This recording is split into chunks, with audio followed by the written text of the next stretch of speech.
कहते हैं व्यक्ति जब तक पराधीन रहता है तब तक ना तो वो सुखी रह सकता है और ना ही वो विकसित हो सकता है। मनुष्य जब स्वयं पर निर्भर हो जाता है तो उसकी सफलता में संदेह नहीं समझना चाहिए। मित्रों, आज का वीडियो आपके लिए बहुत ही महत्वपूर्ण होने वाला है। आपसे निवेदन है कि वीडियो को ध्यान से सुने और पूरा सुने। कहानी बहुत ही शिक्षाप्रद है। तो चलिए आज की कहानी शुरू करते हैं। एक गांव के पास एक किसान के गेहूं के खेत में एक सारस पक्षी के अंडे रखे हुए थे। सारस का जोड़ा अक्सर गांव के निकट एक तालाब पर भोजन जुटाने के लिए जाता था। उस तालाब की रखवाली एक बूढ़ी मां करती थी। वहीं तालाब के किनारे उसका घर था। बूढ़ी मां से अक्सर उन सारस पक्षियों से बातचीत हुआ करती थी। उन्हें तालाब से मछलियां पकड़कर खिलाया करती थी। इस तरह उन पक्षियों का लगाव उस बुढ़िया से अधिक हो गया था।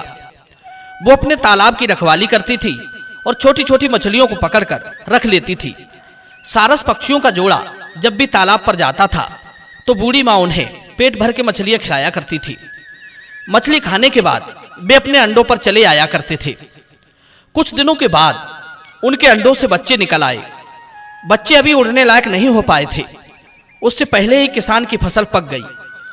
अब तो सारस बड़ी चिंता में रहने लगी कि फसल पक चुकी है, पता नहीं किसान कब फसल काटने का नंबर लगा दे।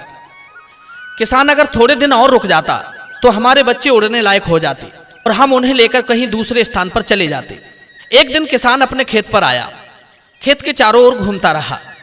अपने पके हुए खेत को देखकर किसान अपने बेटों से कहने लगा कि देखो, फसल अब पूरी तरह से पक चुकी है। गांव से कुछ मजदूरों को तलाश कर लो और उनसे फसल को कटवा लो। किसान के बेटों ने कहा, ठीक है पिताजी, हम कल ही मजदूर भेजकर फसल कटवा लेंगे। इतना कहकर किसान चला गया। इधर किसान की बातें सुनकर सारस पक्षी अपने बच्चों को लेकर बड़े चिंतित हुए। फिर रोज की तरह उस दिन भी तालाब पर बूढ़ी मां के पास मछली खाने गए, पर उस दिन वे बच्चों को लेकर बड़े चिंतित थे। उन्होंने ठीक से भोजन भी नहीं किया। बूढ़ी मां ने सारस पक्षियों से उनकी चिंता का कारण पूछा। सारस पक्षियों ने बताया कि उनके बच्चे अभी उड़ने लायक नहीं हुए हैं और किसान कल मजदूरों को भेजकर फसल कटवाने की बात कह रहा था। यदि फसल कट गई तो उनके बच्चों के प्राण संकट में पड़ सकते हैं, इसलिए हम बहुत चिंतित हैं। बूढ़ी मां कहने लगी, हे पक्षियों, डरने की कोई बात नहीं है। खेत अभी नहीं कटेगा, फसल कटने में अभी कुछ दिन और लगेंगे। तुम पेट भर के मछली खाओ और निर्भय होकर अपने बच्चों के पास जाओ।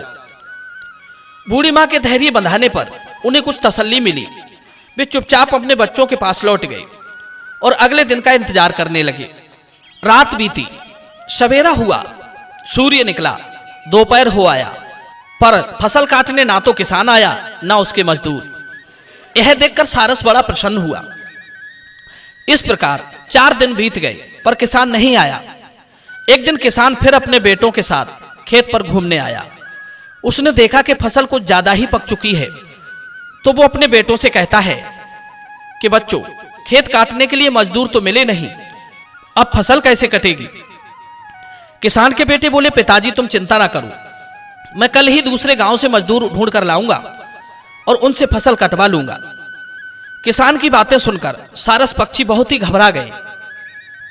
वे भागते हुए तालाब पर बूढ़ी मां के पास पहुंचे और उन्हें सारी बात बताई कि कल किसान अपना खेत कटवा लेगा।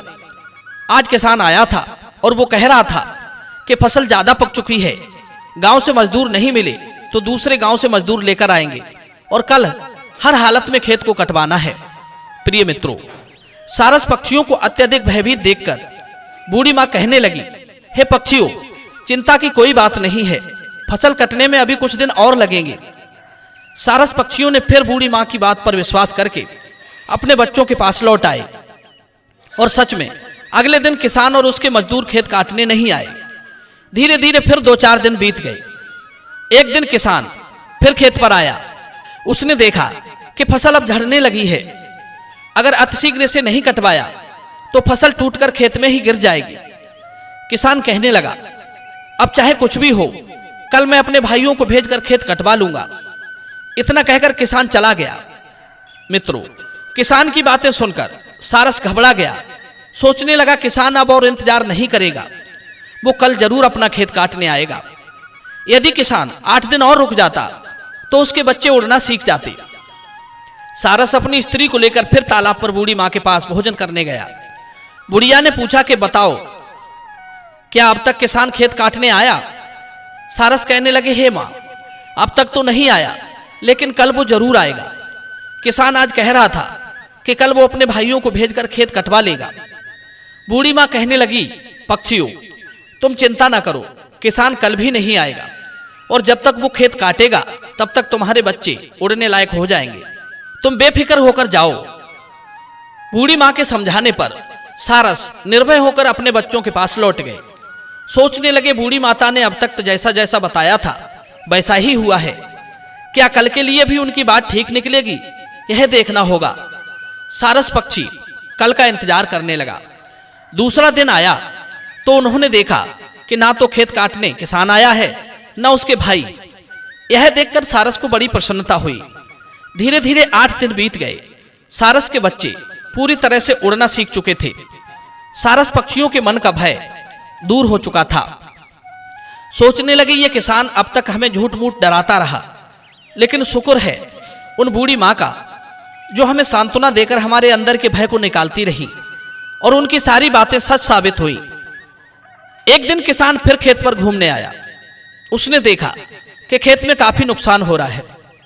किसान दुखी होता हुआ बोला कि बेटो, मजदूर भी कोई नहीं मिला, भाई भी सब मतलबी निकले। उनसे खेत काटने को कहा तो उन्होंने अपना काम बताकर मना कर दिया। सब बहाना बना देते हैं। मेरी फसल का अनाज टूटकर खेतों में गिर रहा है। अब हम और इंतजार नहीं कर सकते। कल सुबह मैं और अपने बेटों को लेकर ही खेत काटने का नंबर लगाऊंगा। इतना कहकर किसान चला गया।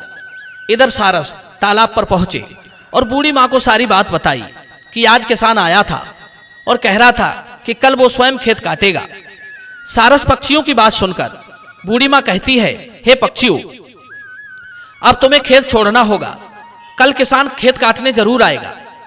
सारस कहने लगे, हे मां, अब तक किसान टालता रहा, अब क्या ऐसी बात है जो वो सुबह फसल काटने आएगा? तब बूढ़ी मां कहती हैं, हे सारसों, अब तक किसान गांव वालों, मजदूरों और भाइयों के भरोसे बैठा था, इसलिए उसका खेत नहीं कट पाया। अब वो स्वयं पर निर्भर हो गया है। कहते हैं, जो काम दूसरों के भरोसे छोड़ दिया जाता है वो काम टलता रहता है। दूसरों के भरोसे रहकर काम पूर्ण नहीं हो पाता, लेकिन जो स्वयं काम करने के लिए तैयार रहता है उसका काम कभी नहीं रुकता और न टलता है, उसका नुकसान भी नहीं होता। इसलिए मनुष्य को अपने ऊपर निर्भर रहने की आदत डालनी चाहिए।